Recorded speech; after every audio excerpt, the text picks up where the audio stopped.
नमस्कार बच्चों, एक बार फिर से स्वागत है आपके अपने YouTube channel O2N digital education पे। मैं विशाल भाटी लेके आया हूँ क्लास 10th की फिजिक्स। चैप्टर है लाइट, रिफ्लेक्शन एंड रिफ्रैक्शन। आइए स्टार्ट करते हैं। लास्ट वीडियो में हमने देखा था कि रिफ्लेक्शन किस तरीके से, लाइट का जो रिफ्लेक्शन होता है वो किस तरीके से काम करता है। इस वीडियो में जो टॉपिक है हमारा, वो टॉपिक है रिफ्रैक्शन। ठीक है जी। तो रिफ्रैक्शन की अगर मैं बात करूं तो इसमें क्या होता है कि जो लाइट होती है, लाइट मतलब ray of light, ray of light वो किसी एक मीडियम से ट्रेवल करके किसी दूसरे मीडियम में चली जाएगी। ठीक है, तो इसी को बोलते हैं हम रिफ्रैक्शन, कि किसी एक मीडियम में से ट्रेवल करती हुई जा रही है लाइट और किसी दूसरे मीडियम में ट्रांसफर हो गई। ठीक है, तो इसी को बोलते हैं हम रिफ्रैक्शन।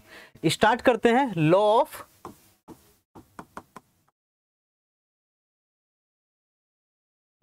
रिफ्रैक्शन।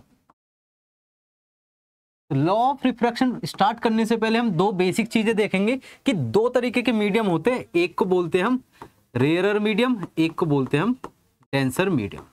ठीक है, अगर मैं रेयरर की बात करूं या फिर डेंसर की बात करूं तो किसी भी मीडियम को अगर मैं रेयरर बोल रहा हूं तो किसी दूसरे मीडियम के रेस्पेक्ट में ही बोल पाऊंगा। ठीक है, मतलब कि अगर रेयरर की बात हो रही थी वहां पे कहीं दूसरा मीडियम होगा जिसको मैं डेंसर कंसिडर करूंगा। ठीक है, अब रेयरर और डेंसर में एक्चुअल में क्या डिफरेंसेस होते हैं ये देखते हैं इस डायग्राम से। ठीक है, ये कोई रेयरर मीडियम है। इसको रेयरर कब बोल रहे हैं?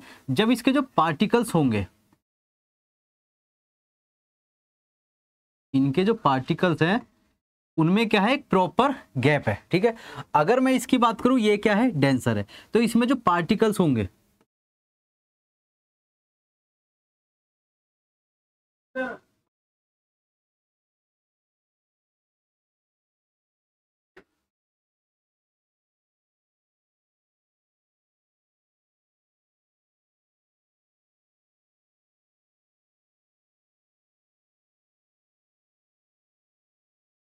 ये देखिए। ठीक है जी, अगर मैं गैप की बात करूं तो यहाँ पे क्या है, पार्टिकल्स के बीच में एक एप्रोप्रिएट गैप है।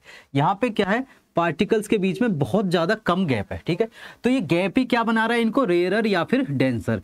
रेयरर में क्या होता है, गैप ज्यादा होता है पार्टिकल्स के बीच में, और डेंसर में क्या होता है, गैप कम होता है, लेस होता है। ठीक है, तो ये हो गए हमारे रेयर और डेंसर। ठीक है, अगर मैं लाइट की बात करूं कि लाइट जब इसमें से ट्रेवल करके जाती है किसी भी रेयर मीडियम में या फिर किसी भी डेंसर मीडियम में, तो रेयर मीडियम में जो उसकी स्पीड होती है, इसकी स्पीड ऑफ लाइट,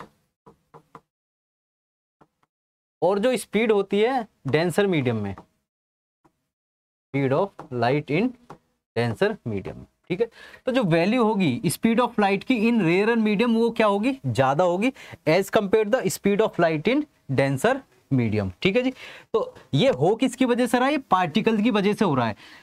पार्टिकल्स के बीच में गैप ज्यादा, तो पूरे सब्सटेंस में पार्टिकल की गिनती क्या हो गई, कम हो गई।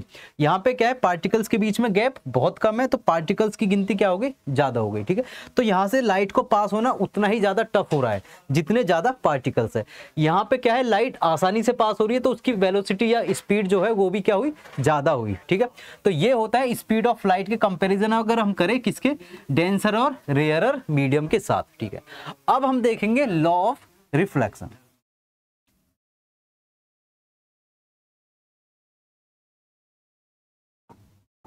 लॉ ऑफ रिफ्रैक्शन देखिए,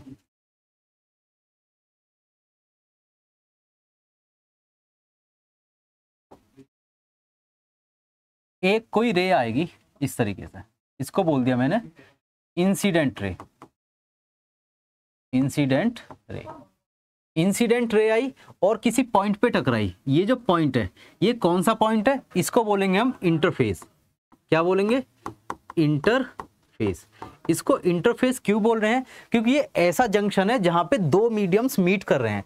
ये कौन सा हुआ, मान लो ये रेयरर है, ये कौन सा हुआ, ये डेंसर है। ठीक है, तो जब रेयर से लाइट आ रही है डेंसर की तरफ, तो इस पॉइंट पे आके टकराई, इसको बोल दिया पॉइंट ऑफ इंसिडेंस। ठीक है, और इस सरफेस को क्या बोल दिया, इंटरफेस बोल दिया। ठीक है, अब यहाँ टकराएगी तो टकराने से पहले हम यहाँ नॉर्मल ड्रॉ करेंगे। हमें पता है जो नॉर्मल होती है वो क्या होती है, किसी भी सरफेस की 90 डिग्री होती, मतलब कि परपेंडिकुलर होती है किसी भी सरफेस की। तो ये हो गई नॉर्मल, ठीक है। नॉर्मल के साथ जो इंसिडेंट रे एंगल बनाती है उसको बोलते हैं एंगल आई। अब इसे एक्चुअल में जाना कहाँ था, इसे एक्चुअल में जाना था सीधा इस तरीके से, ठीक है। बट क्योंकि ये क्या है, डेंसर है, ये रेयर मीडियम था, तो डेंसर में उतनी स्पीड से वो ट्रेवल नहीं करती है जितना वो रेयर में करती है, तो ये क्या है, बेंड हो जाएगी। ये लाइट क्या हो जाएगी, ये लाइट हो जाएगी बेंड इस तरीके से।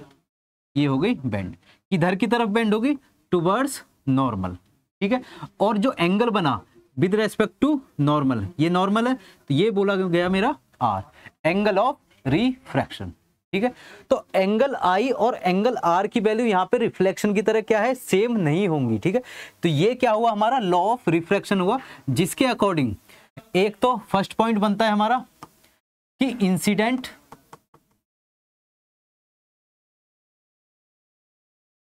रिफ्रैक्टिंग रे,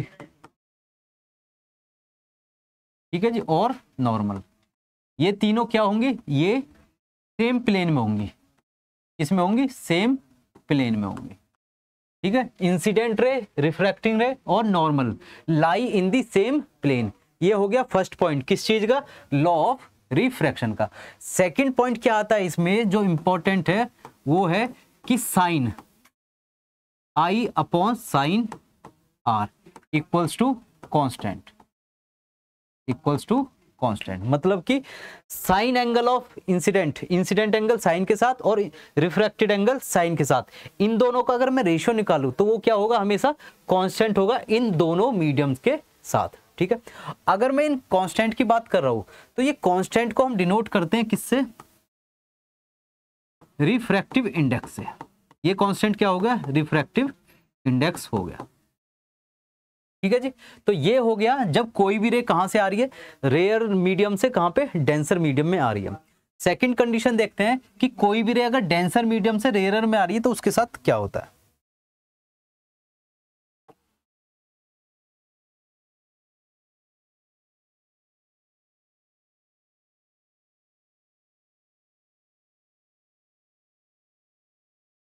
ये, ठीक है, ये होगी हमारी इंसिडेंट,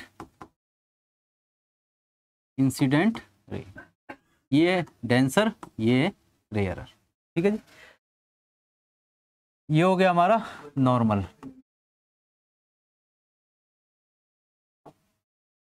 ठीक है जी। इसे एक्चुअल में जाना कहां था, इसे सीधा जाना था इस तरीके से, ठीक है।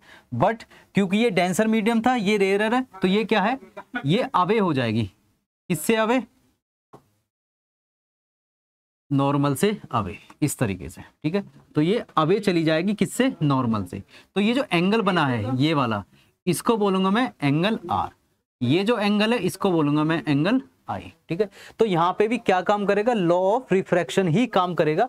बस क्या है कि जब डेंसर से कोई भी रे आती है रेयरर की तरफ तो वो क्या हो जाती, अवे चली जाती है, ठीक है, किससे, नॉर्मल से। बट अगर रेयरर से डेंसर आ रही होती लास्ट कंडीशन की तरह, तो उसमें क्या है, वो बेंड होके किधर की तरफ आ जाएगी, नॉर्मल की तरफ आ जाएगी, ठीक है। तो ये हो गया मेरा लॉ ऑफ रिफ्रैक्शन, ठीक है। नेक्स्ट चलते हैं, हमने स्टार्ट किया रिफ्रैक्टिव इंडेक्स, रिफ्रैक्टिव इंडेक्स, ठीक है जी। तो रिफ्रैक्टिव इंडेक्स एक्चुअल में है क्या, ठीक है। रिफ्रैक्टिव इंडेक्स की अगर मैं बात करूं तो ये होता क्या है, ये होता है एक रेशियो, क्या होता है, रेशियो। और रेशियो भी किस चीज का, ratio of speed of light, speed of light, ठीक है, किसका, ratio of speed of light in vacuum या फिर एयर, ठीक है जी। या तो हम स्पीड ऑफ लाइट कहां पे देखें, वैक्यूम में देखें, या फिर हम देखें एयर में। और रेशियो किसके साथ होगा, speed of light in, speed of light in medium, जिस मीडियम की हम बात कर रहे हैं, ठीक है जी। तो ये आ गया मेरा रेशियो, ठीक है। अगर मैं इसके साइन की बात करूं तो कई बार डिनोट करते हैं हम एन से या फिर न्यू से, ठीक है। दोनों ही सिंबल्स किसके हैं, रिफ्रैक्टिव इंडेक्स के सिंबल है। इसकी बात करूं तो एन इक्वल्स टू क्या बैठा, speed of light in air, ठीक है, उसको डिनोट करते हैं हम सी से, और speed of light in medium इसको डिनोट कर दिया वी से। तो ये बन गया मेरा रिफ्रैक्टिव इंडेक्स, ठीक है। और इसी को मैं क्या बोलता हूं, इसी को बोलता हूं मैं एब्सोल्यूट रिफ्रैक्टिव इंडेक्स। दूसरा नाम क्या है इसका, या तो रिफ्रैक्टिव इंडेक्स बोलो या फिर इसको एब्सोल्यूट रिफ्रैक्टिव इंडेक्स हम बोल सकते हैं। तो एन की वैल्यू क्या आ गई, सी अपॉन वी।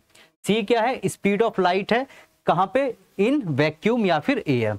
वी क्या है, स्पीड ऑफ लाइट है इन एनी मीडियम जिसकी हम बात कर रहे हैं, ठीक है। सी एक कांस्टेंट वैल्यू होती है जिसकी वैल्यू है 3 × 10⁸ मीटर पर सेकेंड, ठीक है। और v की वैल्यू लगभग क्या होती है, c के बराबर होगी या फिर c से डाउन होगी, मतलब कि कम होगी, पर वो भी क्या है, स्पीड ये मीटर पर सेकंड में ही उसको कंक्लूड करेंगे। अगर मैं बात करूं यूनिट की, ठीक है, कि यूनिट क्या होगी हमारी रिलेटिव इंडेक्स रिफ्रैक्टिव इंडेक्स की, तो यूनिट होती नहीं है इसकी, इसको बोलते हैं यूनिटलेस। कि ये क्या है, एक रेशियो है, और रेशियोज की कभी भी यूनिट नहीं होती है, ठीक है। तो ये आ गया हमारा रिफ्रैक्टिव इंडेक्स। अब अगला मैं क्या बताऊंगा, अगला बताऊंगा रिलेटिव रिफ्रैक्टिव इंडेक्स की एक किसी भी सब्सटेंस का रिफ्रैक्टिव इंडेक्स है, उसका किसी दूसरे रिफ्रैक्टिव इंडेक्स के साथ मैं कंपेयर करके देखूं तो उसी को क्या कंसीडर करूंगा मैं, रिलेटिव रिफ्रैक्टिव इंडेक्स कंसीडर करूंगा।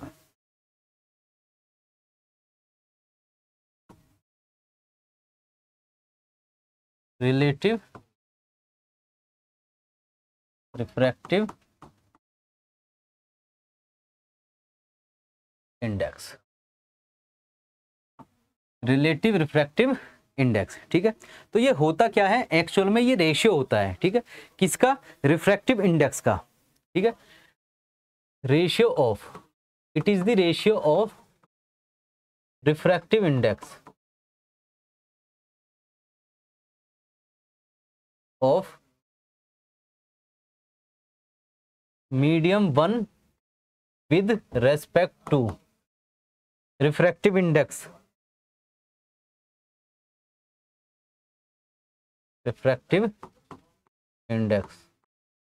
of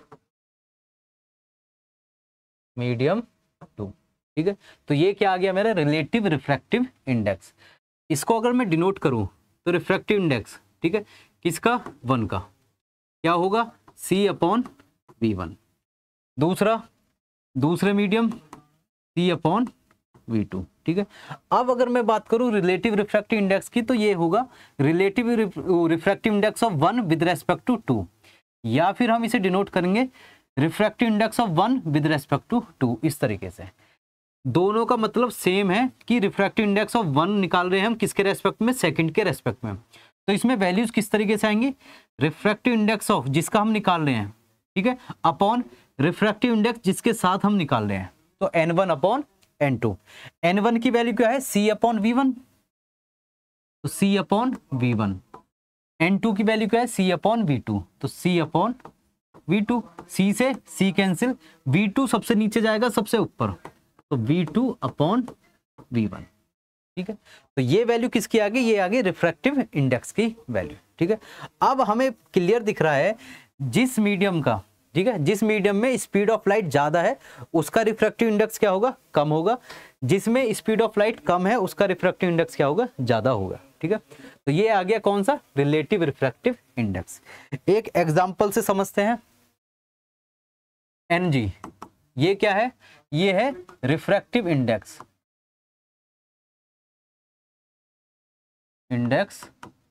ऑफ मान लो ग्लास, ठीक है।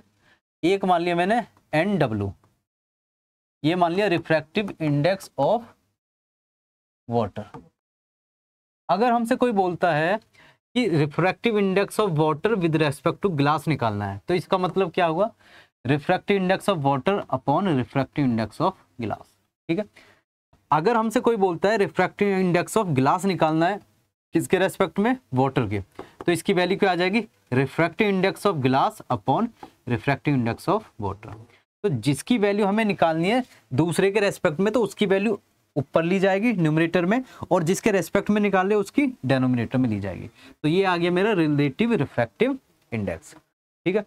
अब आगे चलते हैं, जो रिफ्रैक्शन होता है, ठीक है। तो अगर हम उसे गिलास जो स्लैब होती है उससे पास करें तो किस तरीके से जो डिस्प्लेसमेंट देखने को मिलता है एक्चुअल पाथ से, वो डायग्राम देखते हैं।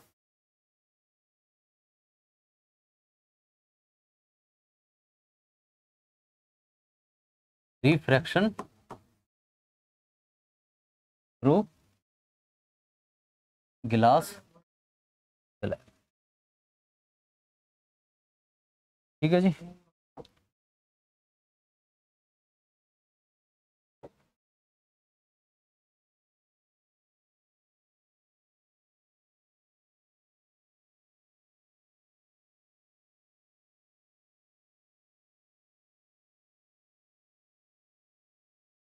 देखो कोई रे आई इस तरीके से, ये आ गई रे, ठीक है। इसमें नॉर्मल ड्रॉ करेंगे, ये हो गया नॉर्मल, ठीक है। अगर मैं बात करूं इसकी, ठीक है, तो एक्चुअल में जाना कहां था इसको,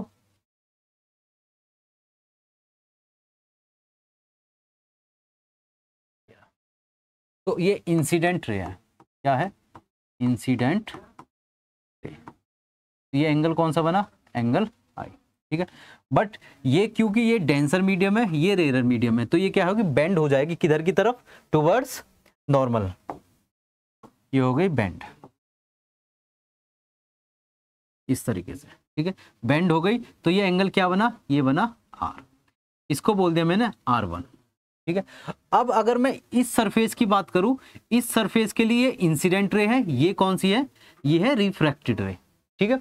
ये इंसिडेंट रे, ये कौन सी हुई, रिफ्रैक्टेड रे, कौन सी सरफेस के लिए, इसको मान लो A और B, इसको मान लो C और D। तो AB के लिए इंसिडेंट और ये रिफ्रैक्टेड। अगर मैं CD की बात करूं तो ये जो ये रे है जो पहली वाली के लिए रिफ्रैक्टेड थी, तो ये इंसिडेंट का काम करेगी किसके लिए, CD के लिए। यहां पे एक नॉर्मल ड्रॉ करता हूं,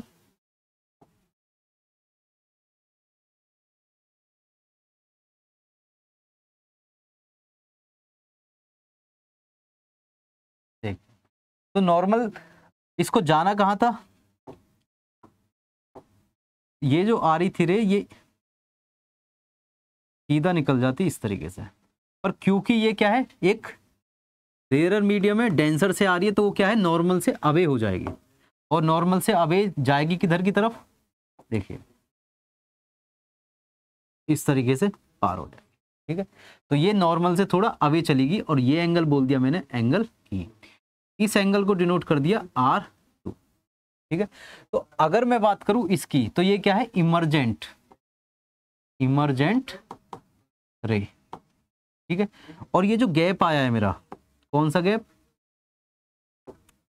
ये वाला जो गैप आया, ये वाला, इसको क्या बोलूंगा मैं, लेटरल डिस्प्लेसमेंट, ठीक है जी, लेटरल डिस्प्लेसमेंट।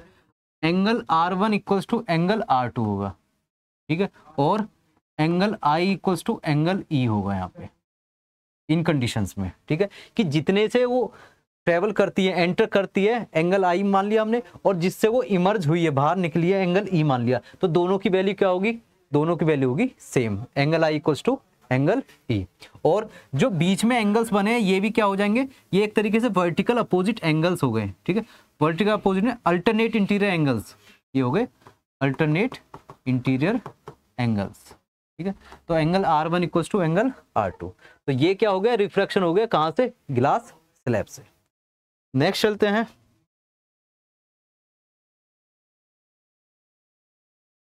स्फेरिकल लेंसेज, ठीक है जी। स्फेरिकल लेंसेज, बेसिकली हमें दो तरीके के लेंसेज देखने को मिलते हैं, एक कॉन्वेक्स, ठीक है, एक कॉनकेव। हम जब मिरर्स यूज कर रहे थे, तो मिरर्स जब हमने एनग्रेव करे, मतलब कटिंग निकाली, तो हमने क्या यूज करा था, होलो स्फेरिकल, ठीक है, ग्लास यूज किया था। इस कंडीशन में क्या करेंगे, सॉलिड स्फेरिकल ग्लास यूज करेंगे, ठीक है।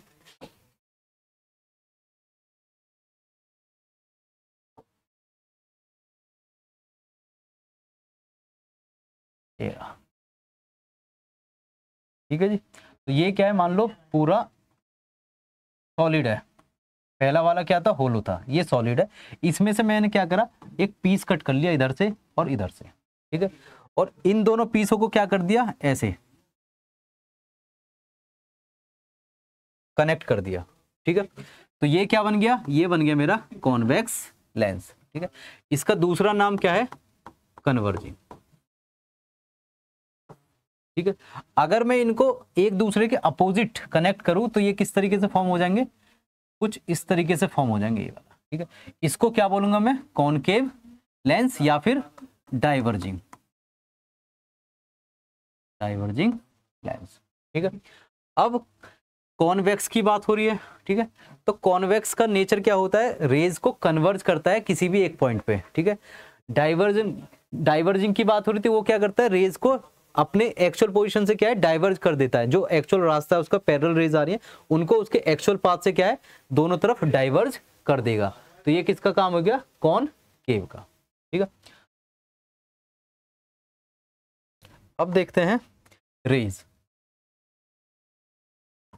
ठीक है, कि किसी भी कॉन्वेक्स या किसी भी कॉनकेव से किस तरीके से पास होती हैं। तो पहले तो कुछ टर्मिनोलॉजीज है, ठीक है। ये मान लिया हमने, ये है ऑप्टिकल सेंटर ओ, ठीक है, सेंटर ऑफ द कर्वेचर्स, ठीक है। इसको किससे डिनोट कर दिया, ओ से। इसके इधर, इसके इधर, ठीक है, एक डिस्टेंस मान ली, इसको बोल दिया एफ, इसको भी बोल दिया एफ, ठीक है। यहाँ पे 2f, यहाँ पे 2f। अब ये f और 2f है क्या, हम जब मिरर्स में देख रहे थे तो उसमें क्या थी, एक सरफेस थी, या तो ये वाली थी या फिर ये वाली है, ठीक है। तो उस एक सरफेस में क्या हो रहा था, एक को पूरा हम इधर से कर रहे थे तो उसका एक सेंटर बन रहा था जिसको हम डिनोट कर रहे थे किससे, सी से। बट यहाँ लेंसेज में क्या करेंगे, हम उसे डिनोट कर देंगे 2f से। 2f से क्यों, क्योंकि वो फोकल लेंथ के क्या होता है, डबल होता है, ठीक है। अब इसमें क्योंकि दो सरफेसेस हैं तो दोनों साइड क्या बनेंगे, हमारे फोकस बनेंगे, दोनों साइड क्या बनेंगे, हमारे सेंटर ऑफ कर्वेचर्स बनेंगे, ठीक है। अब बात आती है कि कौन से को फर्स्ट माने, कौन से को सेकंड माने। तो हमारा एक रूल होता है, कन्वेंशन होता है कि हमेशा ऑब्जेक्ट किधर की तरफ रखना है, लेफ्ट की तरफ रखना है। तो लेफ्ट की तरफ हमने क्या मान लिया, F1, इसको बोल दिया 2f1, ठीक है। इधर की साइड F2 और इसको बोल दिया 2f2, ठीक है। अगर मैं बात करूं यहां से यहां तक की डिस्टेंस की, तो ये क्या होगी मेरी f, मतलब कि फोकल लेंथ। F1 से और O तक की जो डिस्टेंस है इसको बोल दिया मैंने फोकल लेंथ, ठीक है। 2f1 से और O तक की डिस्टेंस है, इसको बोल दिया मैंने R, मतलब कि रेडियस ऑफ कर्वेचर, ठीक है जी। अगर मैं डिस्टेंसेस की बात करूं तो ये डिस्टेंस और ये डिस्टेंस लगभग आइडियल कंडीशन होती है, तो आइडियल कंडीशन में क्या है, इक्वल होती है, ठीक है। 10th क्लास तक हमें यही बताया जाता है कि आइडियल लेंसेज ही हमें यूज करने हैं जिसमें F1 या F2 दोनों क्या है, इक्वल लेंथ के हैं, ठीक है जी। फिर O का मतलब क्या था, ऑप्टिकल सेंटर, ये हो गया ऑप्टिकल सेंटर, ठीक है। अब मैं बात करता हूं किसकी, ये तो हो गया मेरा कौन सा, कॉन्वेक्स। अब आएगा मेरा कॉन, ठीक है। ये लाइन क्या है, ये लाइन है हमारी प्रिंसिपल एक्सिस।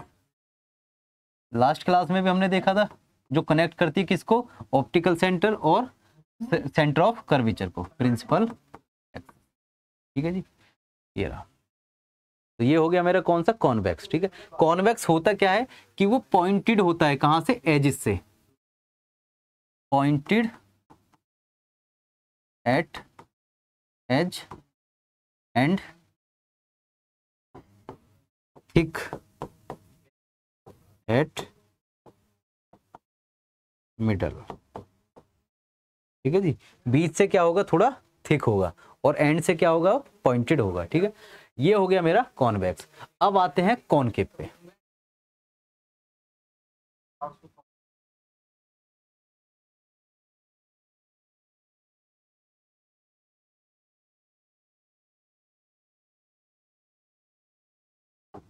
चलो ठीक है।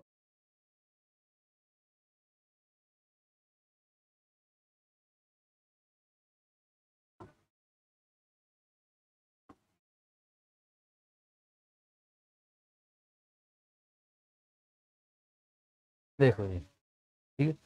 तो हमें पता है लेफ्ट की तरफ ऑब्जेक्ट है, तो इसको क्या मान लिया, F1, इसको मान लिया 2F1, 2F1, इसको बोल दिया F2, इसको बोल दिया 2F2, ठीक है। ये लाइन कौन सी होगी, प्रिंसिपल एक्सिस, प्रिंसिपल एक्सिस, ठीक है।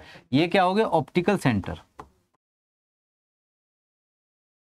ऑप्टिकल सेंटर, ठीक है। यहां से ये डिस्टेंस क्या हो गई F, ये भी डिस्टेंस क्या हो गई F, यहां से ये डिस्टेंस क्या हो गई R, मतलब कि रेडियस ऑफ कर्वेचर, ये आ गया हमारी फोकल लेंथ, ठीक है। तो ये आ गया हमारा कौन सा, कॉनकेव, कॉनकेव लेंस, ठीक है। ये इसको अगर डिफाइन करना है तो हम किस तरीके से करेंगे कि थिक एट एजेस और थिन एट मिडल, बीच में से पतला और जो एजेस है हमारी वो क्या है, थिक है हमारी, ठीक है। तो ये हो गए हमारे डिफरेंशिएट किस में, कॉन्वेक्स और कॉनकेव में, ठीक है। अब देखेंगे रेज किस तरीके से पास होती है।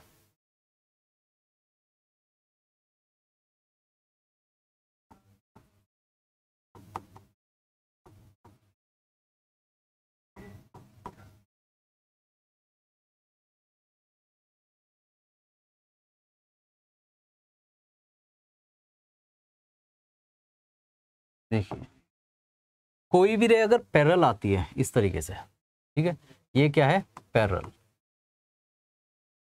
पैरेलल रे आई, ठीक है, इधर से आई है, दोनों साइड कहीं से आई, ठीक है। उसे पास कहाँ से होना है, उसे पास होना है हमेशा फोकस से, ठीक है। कहाँ से पास होना है, फोकस से। तो हमेशा जो पैरेलल रे आएगी तो कॉन्वेक्स में वो पास कहाँ से होगी, फोकस से, तो ये हो गई पास इस तरीके से,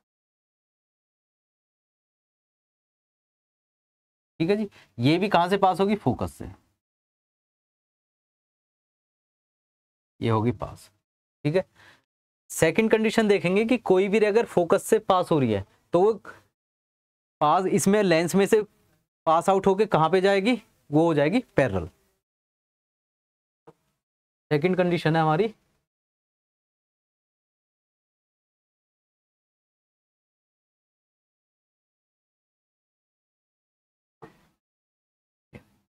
ठीक है जी, कोई भी रे आ रही है हमारी और कहाँ से निकली, फोकस से निकली, तो वो कन्वर्ज होके कहाँ पे जाएगी, इधर की तरफ चली जाएगी, और ये क्या है, ये होगी पैरेलल। अब हमें दो कंडीशन क्लियर होगी कि अगर पैरेलल रे आ रही है तो कहाँ पे जाएगी, फोकस से पास होगी, अगर फोकस से पास हो रही तो क्या हो जाएगी, वो पैरेलल हो जाएगी, ठीक है। ये दो कंडीशन होगी किसके लिए, कॉन्वेक्स के लिए। नेक्स्ट कंडीशन है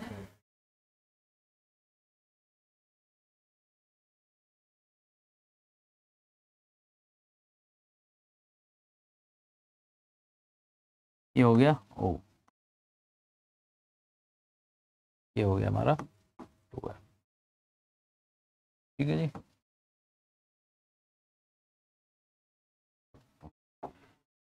तो अगर मैं बात करूं इसकी ऑप्टिकल सेंटर की, कोई भी रे ऑप्टिकल सेंटर से पास हो रही है तो वो सीधा उसी रास्ते निकल जाएगी, ठीक है।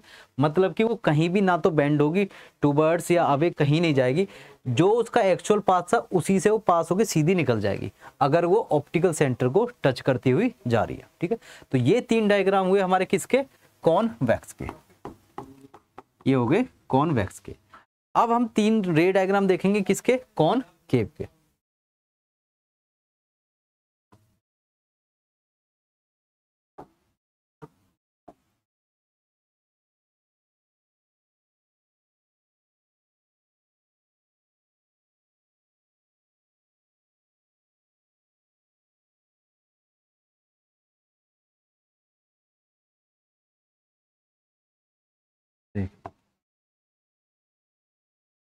कोई भी रे अगर पैरेलल आ रही है इस तरीके से, ठीक है, तो उसे कहां से पास होना है, उसे पास होना है फोकस से। बट इस कंडीशन में ये वाला फोकस वो यूज नहीं करते, ये वाला फोकस यूज करेंगे, और वो कैसे पास होंगे, इस तरीके से पास हो जाएगा ऐसे,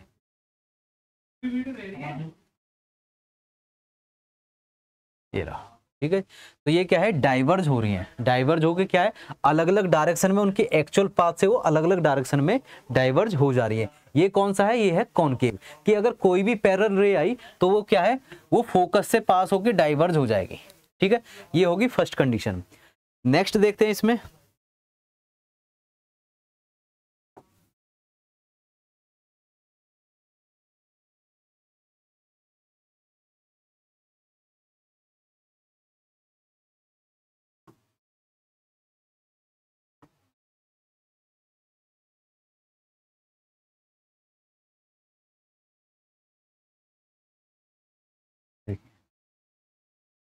अगर मैं बात करूं, ठीक है, कोई भी रे कहां से पास हो रही है, फोकस से पास हो रही है, ये मान लो ये वाली, ठीक है, और वो क्या करेगी, वो देखिए इस वाले फोकस से पास होने की कोशिश करेगी, ये इस तरीके से ऐसे, ठीक है जी। तो ये क्या करेगी, ये हो जाएगी पैरेलल ऐसे। ठीक है, इस कंडीशन में क्या हो रहा है कि कोई भी रे अगर कोशिश कर रही है कहां पे, फोकस पे आने की, तो वो जब इसमें एंटर करेगी लेंस में, कौन सा लेंस है ये, कॉनकेव लेंस है, तो लेंस में डाइवर्ज होके वो क्या हो जाएगी, वो हो जाएगी पैरेलल। ठीक है, और निकल जाएगी सीधी इस तरीके से। ठीक है, नेक्स्ट देखते हैं इसमें,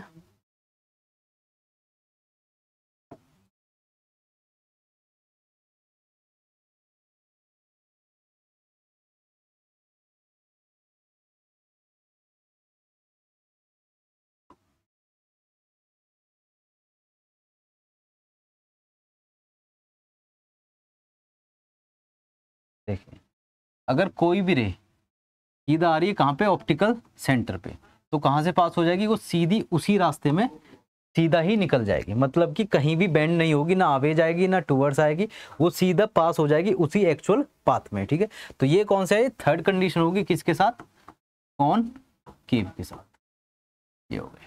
ठीक है, अब हमने देखा कि तीन तीन टाइप से हम रेज को पास करा सकते हैं, कोई कॉनकेव हो या कोई भी कॉन्वेक्स लेंस हो। अब हम देखेंगे कि इमेज कहाँ पे फॉर्म होती है, हम अलग अलग पोजिशंस यूज करेंगे तो उसमें अलग अलग इमेजेस बनेंगी उसकी। ठीक है, स्टार्ट करते हैं।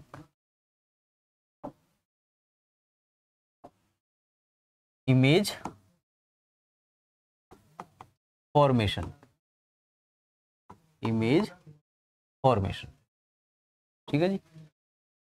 पहला देखेंगे ऑब्जेक्ट की पोजीशन, कि ऑब्जेक्ट को कहाँ पे रखे, दूसरा इमेज उसकी कहाँ पे बनेगी, तीसरा साइज क्या होगा उसका, और फोर्थ हो गया हमारा उसका नेचर क्या होगा।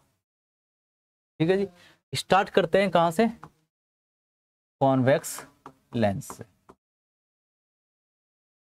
ठीक है जी, आइए फर्स्ट कंडीशन देखते हैं कि ऑब्जेक्ट को हम कहाँ पे रख रहे हैं, ऑब्जेक्ट को रख रहे हैं हम एट इंफिनिटी,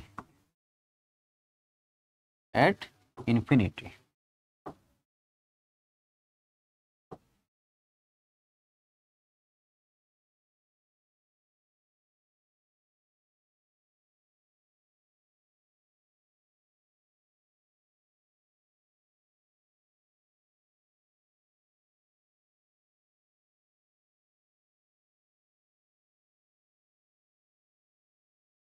ठीक है जी, ऑब्जेक्ट रखा मैंने इन्फिनिटी पे, तो रेज कैसे आएंगी, पैरेलल, ये आ गई पैरेलल रेज।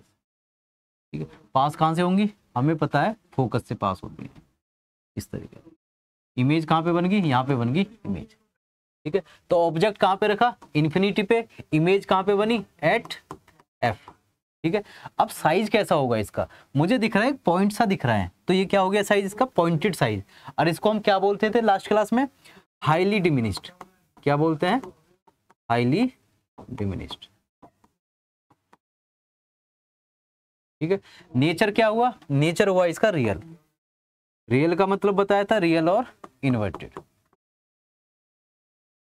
ये हो गया इसका नेचर। ठीक है, तो अगर हम ऑब्जेक्ट को कहां पे रख रहे हैं, इन्फिनिटी पे रख रहे हैं, तो उसकी इमेज हमेशा कहां बनती है, एफ पे बनती है। उसका साइज कैसा होता है, हाईली डिमिनिश्ड होता है। उसका नेचर क्या होता है, रियल और इन्वर्टेड उसका नेचर होता है। ये रहा इसका रे डायग्राम, क्लियर है। ठीक है जी, नेक्स्ट चलते हैं।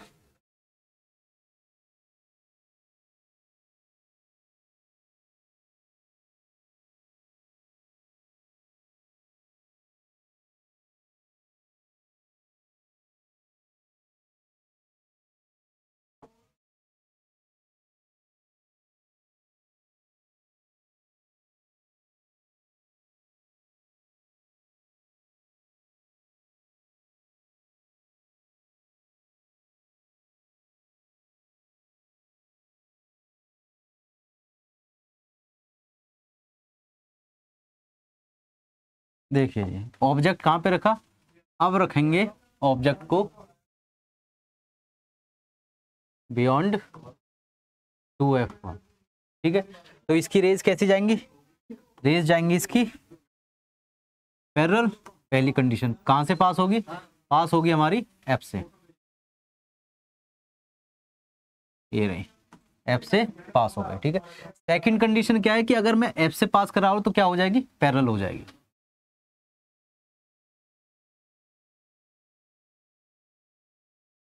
ये होगी पैरेलल। ठीक है, तो ये कट कहाँ पे कर रहे हैं, मीट कहाँ पे कर रहे हैं, ये मीट कर रहे हैं एक पॉइंट पे जो कि कहाँ पे आ रहा है, बीच में आ रहा है। किसके बीच में, F2 और 2F2 के बीच में। ये आ गई हमारी इमेज, ये था हमारा ऑब्जेक्ट। तो अगर मैं क्या कर रहा हूँ, बियॉन्ड 2F1 रख रहा हूँ ऑब्जेक्ट को, तो उसकी इमेज कहाँ पे बनी, between F2 and 2F2। Clear है। अब इसके साइज की बात करूं तो साइज कैसा होगा, डिमिनिश्ड होगा। एक्चुअल साइज से क्या है, छोटा साइज इसका होगा। ये क्या हो गया, डिमिनिश्ड। ठीक है, और नेचर की बात करूं तो ये भी क्या होगा, रियल एंड इन्वर्टेड। ये आ गई हमारी सेकंड कंडीशन।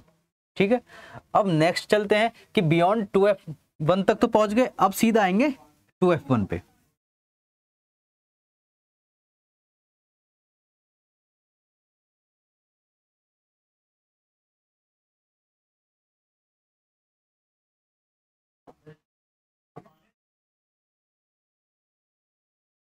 ठीक है, थर्ड कंडीशन क्या है, एट 2F1।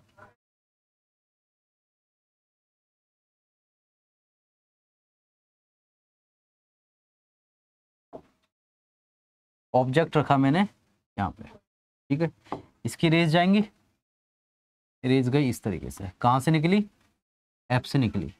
ये हो गया हमारा, ये हो गया हमारा F2। ठीक है, दूसरी रे कहाँ से निकलेगी, दूसरी रे निकलेगी हमारी, मान लो ऑप्टिकल सेंटर से निकाली हमने इस तरीके से।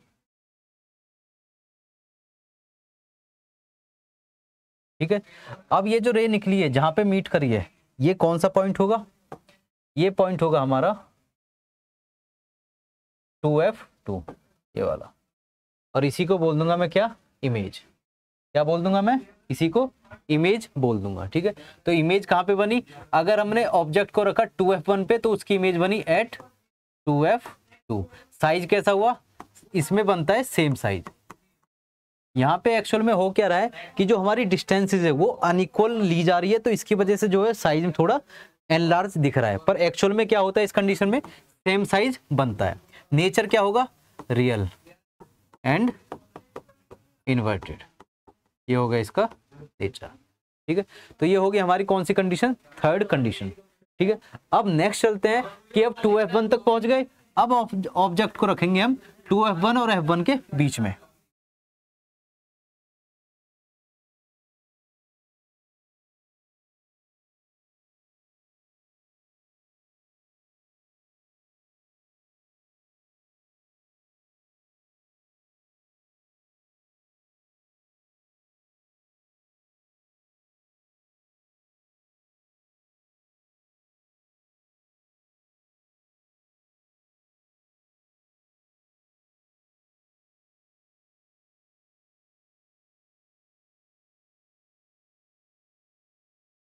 ये रख दिया मैंने ऑब्जेक्ट कहां पे, at in between, between F1 and 2F1।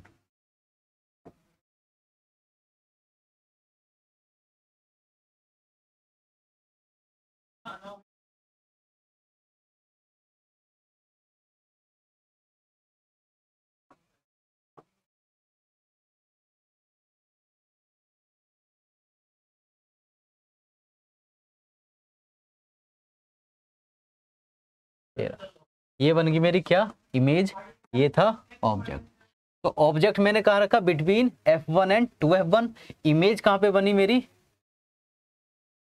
Beyond 2F2। ठीक है, साइज कैसा होगा, एन लार्ज। ठीक है जी, साइज कैसा होगा, एन लार्ज। नेचर कैसा होगा, रियल एंड इन्वर्टेड। ये हो गया मेरा फोर्थ पार्ट। ठीक है जी, जब ऑब्जेक्ट को मैंने कहां पे रखा, F1 और 2F1 के बीच में रखा। ठीक है, नेक्स्ट चलते हैं।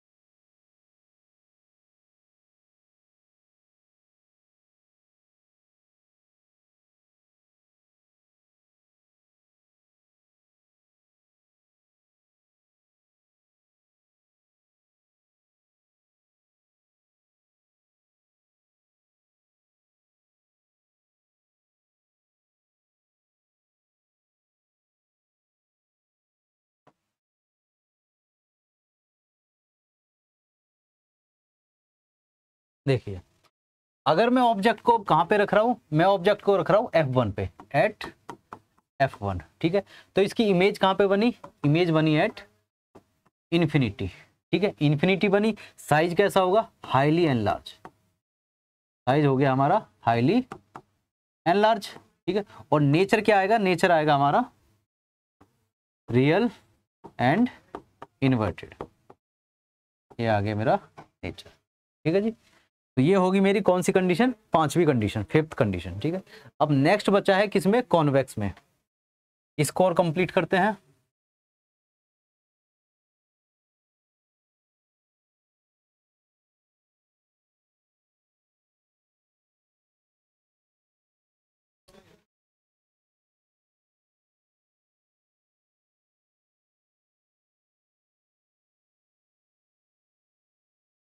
ऑब्जेक्ट को रखूंगा मैं कहां पे, F1 और ऑप्टिकल सेंटर के बीच में, 2F1। ये हो गया F2, 2F2। ठीक है, तो मुझे पता है रेज किस तरीके से पास होंगी, यहां से गई, यहां से पास होके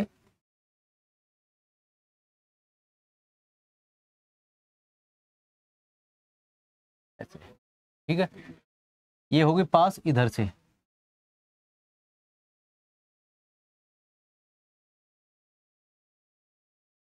ठीक है जी, दूसरा इस तरीके से। ठीक है, तो इमेज कहां पे बन गई, इमेज बन गई मेरी सेम साइड। ठीक है, अब मुझे दिख रहा है ऑब्जेक्ट को मैंने कहां रखा, between F1 and optical centre. Image कहां पे बनी मेरी, इमेज बनी मेरी सेम साइड। ठीक है, और साइज कैसा हुआ इसका, एन लार्ज। साइज हुआ एन लार्ज। ठीक है, नेचर कैसा हुआ, वर्चुअल। कैसा, वर्चुअल और इरेक्ट। सीधा बन रहा है तो बोल दिया मैंने इरेक्ट। ठीक है जी, तो ये आ गई मेरे कॉन्वेक्स की कंडीशंस इमेज फॉर्मेशन में। जब मैंने ऑब्जेक्ट को कहां पे रखा, F1 और O के बीच में रखा, इमेज कहां पे बनी, उसी साइड बन गई, सेम साइड बन गई। ठीक है, साइज कैसा था, हाई एंड लार्ज था, मतलब एन लार्ज बना, ऑब्जेक्ट से बड़ी इमेज फॉर्म हुई है। नेचर कैसा हुआ इसका, वर्चुअल और इरेक्ट नेचर फॉर्म हुआ। नेक्स्ट कंडीशन देखेंगे हम कॉनकेव की, कॉनकेव। ठीक है जी, ये हो गया कॉनकेव लेंस। इसमें दो ही कंडीशंस बनती है, एक तो कि ऑब्जेक्ट को मैं कहां पे रख रहा हूं, ऑब्जेक्ट को रख रहा हूं मैं इन्फिनिटी पे, और दूसरी कंडीशन बनती है कि इन्फिनिटी से आगे और ऑप्टिकल सेंटर से पीछे कहीं भी ऑब्जेक्ट को रख देंगे तो हमारे पास इमेज आ जाएगी उसकी। ठीक है, फर्स्ट कंडीशन देखते हैं इन्फिनिटी वाली। तेरी इन्फिनिटी, रेज कैसी आई, सीधी, ये आई सीधी। ठीक है, तो यहाँ पे होगा कोई फोकस, फोकस की सुधाई में इस तरीके से ये क्या है, डाइवर्ज हो जाएंगे, डाइवर्ज होगी रेज। ठीक है, इमेज कहाँ पे फॉर्म होगी, ये बन गई मेरी इमेज, ये है मेरी इमेज। तो ऑब्जेक्ट कहाँ पे था, ऑब्जेक्ट था मेरा कहाँ पे, इन्फिनिटी। ठीक है, इमेज कहाँ पे बनी, इमेज बनी मेरी एट F। ठीक है, और साइज कैसा हुआ, साइज हुआ हाईली डिमिनिश्ड, बहुत छोटा पॉइंटेड साइज जिसे बोलते हैं, हाईली डिमिनिश्ड। उसके बाद नेचर कैसा हुआ, नेचर हुआ इसका वर्चुअल एंड इरेक्ट। तो एक कंडीशन आ गई ये वर्चुअल और इरेक्ट वाली, ठीक है। नेक्स्ट देखते हैं कि जब हम इन्फिनिटी से आगे आएंगे और ऑप्टिकल सेंटर से थोड़ा पीछे रहेंगे, उस कंडीशन में कहां पे इमेज इसकी फॉर्म होगी।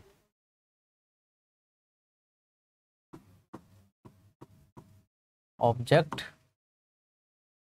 बिटवीन इन्फिनिटी एंड ओ, ये हमारा कॉनकेव के लिए है, कॉनकेव लेंस के लिए। Image, size, nature. आइए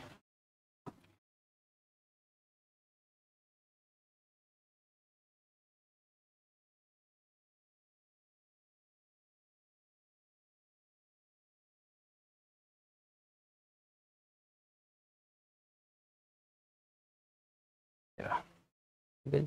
ऑब्जेक्ट रखा मैंने कहीं भी बीच में, इसकी रेज जाएंगी, रेज गई सीधा, ठीक है। इसके सुदाई में क्या होगा, बाहर की तरफ निकल जाएंगी, ये निकल, ठीक है। दूसरी रे में कहां से भेज रहा हूं, ऑप्टिकल सेंटर से भेजने की कोशिश करूंगा मैं, इस तरीके से। ये हो गई बाहर, ठीक है। तो इसकी इमेज कहां पे फॉर्म होगी, इसकी इमेज फॉर्म हुई हम मेरी यहाँ पे, ये बन गई इमेज। ये था ऑब्जेक्ट, ठीक है। तो अगर मैंने ऑब्जेक्ट को कहां पे रखा, इन्फिनिटी और ऑप्टिकल सेंटर के बीच में, तो मेरी इमेज कहां पे फॉर्म हुई, बिटवीन F1 एंड O, ठीक है। साइज कैसा हुआ, डिमिनिश्ड साइज हुआ, कैसा हुआ, डिमिनिश्ड साइज। नेचर कैसा हुआ, नेचर हुआ इसका वर्चुअल एंड डायरेक्ट, ये रहा, ठीक है। तो इसी के साथ मेरी कॉनकेव लेंस की जो इमेज फॉर्मेशन है वो हो गई मेरी कंप्लीट, ठीक है जी। अब हम देखेंगे नेक्स्ट कुछ सिंबल्स कि ऑब्जेक्ट के लिए क्या सिंबल्स यूज करें, जैसे हमने मिरर्स में यूज करे थे। इमेज के लिए क्या सिंबल्स यूज करें, उनके हाइट के लिए क्या सिंबल्स यूज करेंगे, ठीक है। आइए पहला देखेंगे किसके लिए, कॉन्वेक्स। ये हो गया कॉन्वेक्स, ठीक है। ये ऑप्टिकल सेंटर, ये F1, ये 2F1, ठीक है जी। ऑब्जेक्ट कहीं रख दिया मैंने, मान लिया ऑब्जेक्ट रखा है यहाँ पे, ये रखा ऑब्जेक्ट, इसकी इमेज बन रही है कोई इस तरीके से, ठीक है। यहाँ से पास हुई और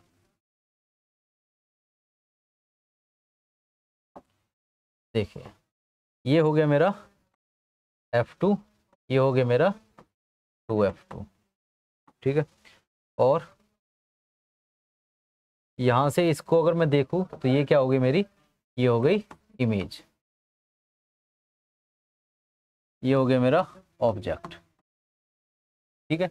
तो अगर मैं ऑब्जेक्ट से ऑप्टिकल सेंटर की डिस्टेंस देखूँ, ये वाली, यहाँ से ये वाली डिस्टेंस हुआ, तो ये क्या होगी मेरी U, यहाँ से और ये डिस्टेंस देखूँ, ये होगी मेरी V, ये वाली वैल्यू क्या होगी, ये होगी मेरी, अच्छा इसमें फोकस कौन सा देखेंगे, फोकस की जो वैल्यू होगी मेरी वो कंक्लूड करी जाएगी ये वाली, ठीक है।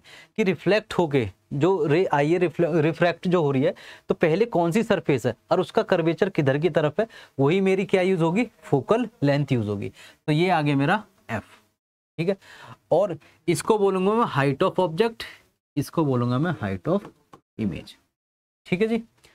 अगर मैं साइन कन्वेंशन की बात करूं इसी के साथ, तो साइन कन्वेंशन किस तरीके से आएंगे, ये कौन सी इमेज है, ये है रियल इमेज,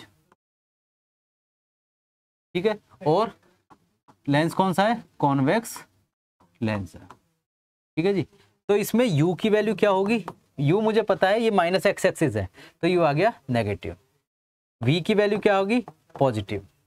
f की वैल्यू क्या होगी, पॉजिटिव, ठीक है। ho की वैल्यू क्या होगी, पॉजिटिव। hi की वैल्यू क्या होगी, hi इक्वल्स टू नेगेटिव, ठीक है। तो ये सारे सिंबल्स आ गए मेरे साइन कन्वेंशन के अकॉर्डिंग, ठीक है, डायग्राम के हिसाब से। अब नेक्स्ट चलते हैं हम कि ये तो रियल इमेज थी, अगर ये वर्चुअल इमेज बना रहा है तो उस कंडीशन में ये जो साइन कन्वेंशन या सिंबल्स मैं यूज कर रहा हूं, तो उनमें कौन कौन से साइन आने हैं।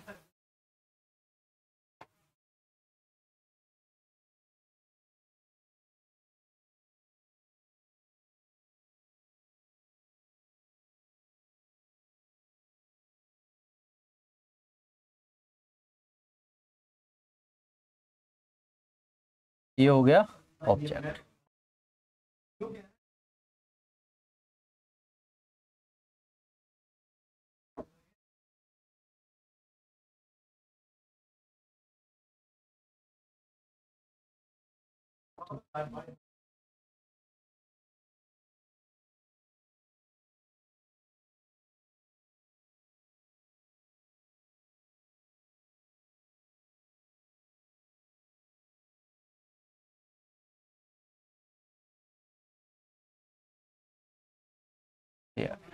ठीक है, ये मेरी इमेज, ये हो गया ऑब्जेक्ट। ठीक है, अगर मैं ये डिस्टेंस की बात करूं यहां से यहां तक की, ये आ गया u, यहां से ये डिस्टेंस आ गई v। अब f की बात इधर ही होनी है, तो ये आ गया f। ठीक है, HOHI, u इक्वल्स टू क्या बैठा साइन कन्वेंशन के according, u equals to minus X में तुम नेगेटिव, v इक्वल्स टू भी क्या बैठा इसमें नेगेटिव। ठीक है, माइनस एक्स एक्सिस में है। f इक्वल्स टू आया मेरा पॉजिटिव, HOHI, दोनों क्या बैठ गए, पॉजिटिव बैठ गए। ये कौन सी कंडीशन है, ये है वर्चुअल इमेज वाली। वर्चुअल इमेज, वर्चुअल इमेज बनाई किसने, कॉन्वेक्स ने, ये आ गई कॉन्वेक्स के लिए। ठीक है जी, तो ये आगे मेरे साइन कन्वेंशन इसके, क्लियर है। ठीक है, ये मैं देखता हूं कॉनकेव लेंस के लिए जब वर्चुअल इमेज बन रही थी तो उसमें साइन कन्वेंशन किस तरीके से करूंगा मैं। तो इसको मैंने बोल दिया ये क्या है, इमेज बन रही है, ये डिस्टेंस होगी p, यहां से ये जो डिस्टेंस है इसको बोल दिया मैंने u। ठीक है, यहां से ये जो डिस्टेंस है इसको बोल दिया मैंने f। ये हमारा HI है, ये हमारा HO। ठीक है, तो मैं क्या कंक्लूड कर रहा हूं, u इक्वल्स टू मेरा नेगेटिव है, v इक्वल्स टू मेरा नेगेटिव है, f इक्वल्स टू भी मेरा क्या है, नेगेटिव। ठीक है, अगर मैं बात करूं हाइट ऑफ ऑब्जेक्ट की तो वो पॉजिटिव आ रहा है, हाइट ऑफ इमेज मेरी आ रही है पॉजिटिव। ठीक है, तो ये आ गया किसके लिए, कॉनकेव लेंस के लिए, जो कि ये कौन सी इमेज बनाता है, वर्चुअल इमेज बनाता है। ठीक है, तो साइन कन्वेंशन हो गए मेरे कंप्लीट। नेक्स्ट चलते हैं लेंस फॉर्मूले पे।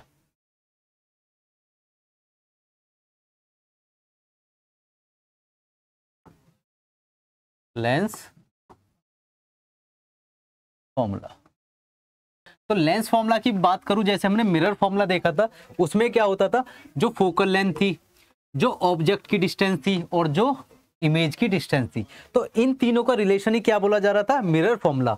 अगर मैं लेंस की बात करूं तो इन तीनों का दोबारा से रिलेशन क्या बोला जाएगा, लेंस फॉर्मूला।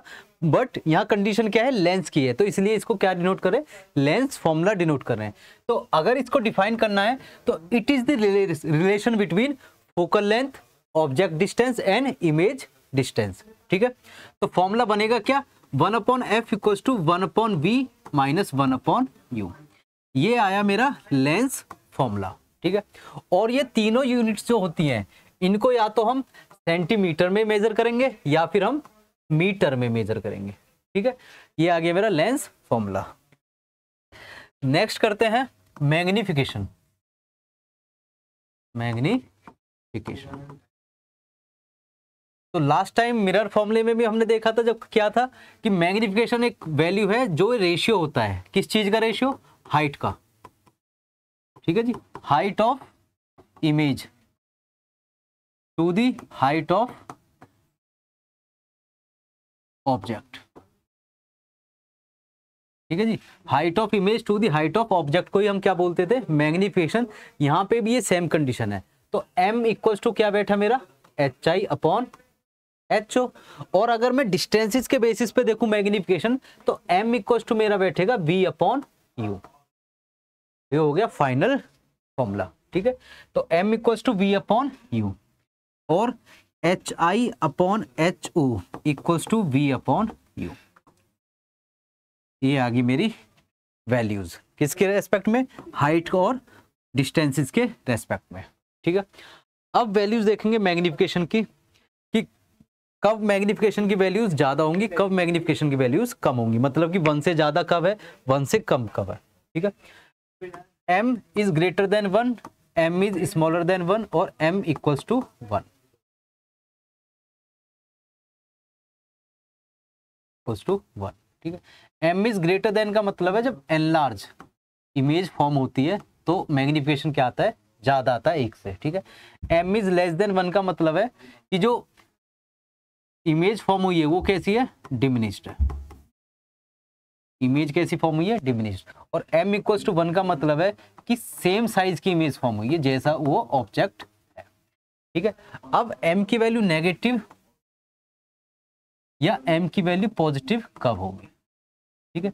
हमें फॉर्मूला पता था m इक्वल्स टू क्या है, HI अपॉन HO। और जब रियल इमेज बन रही है, रियल इमेज में क्या होता था, ये तो होता था नेगेटिव HI, ठीक है, HO होता था उसमें पॉजिटिव, तो टोटल वैल्यू क्या बनी, नेगेटिव। तो m इक्वल्स टू नेगेटिव का मतलब क्या है, रियल इमेज फॉर्म हुई है। और रियल इमेज किस में बनती है, कॉन्वेक्स में, ठीक है जी। तो कॉन्वेक्स लेंस क्या बनाएगा, रियल इमेज बनाएगा, तो उसकी मैग्निफिकेशन क्या होगी, नेगेटिव होगी।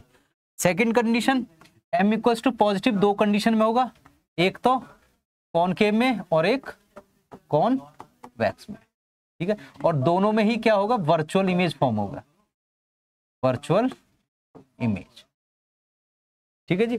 तो ये हो गया हमारा मैग्निफिकेशन का कॉन्सेप्ट क्लियर, ठीक है। आगे चलते हैं। अब आता है एक टॉपिक जिसका नाम है पावर, ठीक है जी। पावर एक्चुअल में होता क्या है, ठीक है। कोई भी लेंस है, कन्वर्जिंग हो या फिर डाइवर्जिंग हो, तो कोई कन्वर्जिंग लेंस कितना किसी लाइट को कन्वर्ज कर रहा है, कोई डाइवर्जिंग लेंस कितना किसी लाइट को डाइवर्ज कर रहा है। तो वो जो एक कैपेसिटी है, एबिलिटी है लेंस की करने की, कन्वर्ज करने की या डाइवर्ज करने की, इसी को हम क्या बोलते हैं, पावर, ठीक है। इसको हम डिफाइन कैसे करेंगे, द डिग्री ऑफ कन्वर्जिंग और diverging of a lens is called power, ठीक है जी। द डिग्री ऑफ कन्वर्जिंग और diverging of a lens is called power, ठीक है। पावर को डिनोट कैसे करते हैं हम, P से। इसका फॉर्मूला अगर देखूं मैं तो P इक्वल्स टू होता है 1/f। कि जो फोकल लेंथ होती है किसी भी लेंस की, उसको मैं रेसिप्रोकल कर दूं तो मुझे क्या मिल जाएगा, पावर मिल जाएगा, ठीक है। अब मैं पावर की बात कर रहा हूं तो इसकी जो यूनिट होती है वो होती है यूनिट डायोप्टर,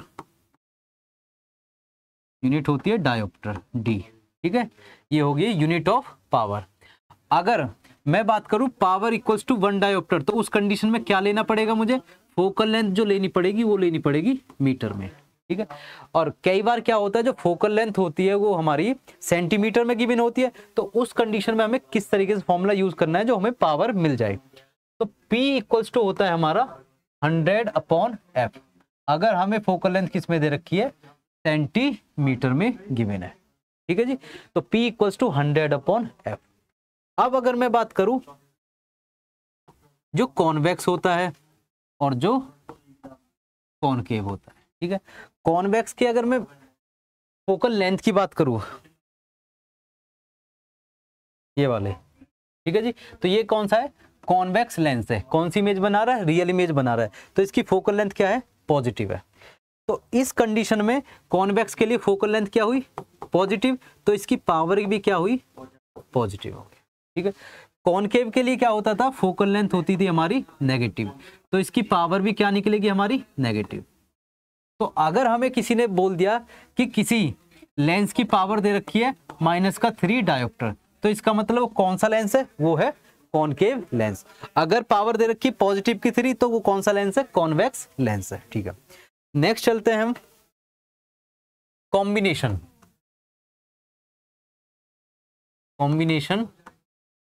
ऑफ लेंसेज, ठीक है जी। जैसे मान लो एक लेंस है, ये दूसरा लेंस, तीसरा लेंस, ठीक है। इसकी कोई पावर है P1, इसकी पावर P2, इसकी पावर P3। फोकल लेंथ है f1, f2, f3, ठीक है। तो इन तीनों को कंबाइन अगर हम कर रहे हैं तो कंबाइन करके नेट पावर कितनी आनी चाहिए, नेट फोकल लेंथ कितनी आनी चाहिए, तो उसका एक फॉर्मूला होता है हमारे पास कि P net power equals to कितना होगा, P1, P2, P3, ठीक है।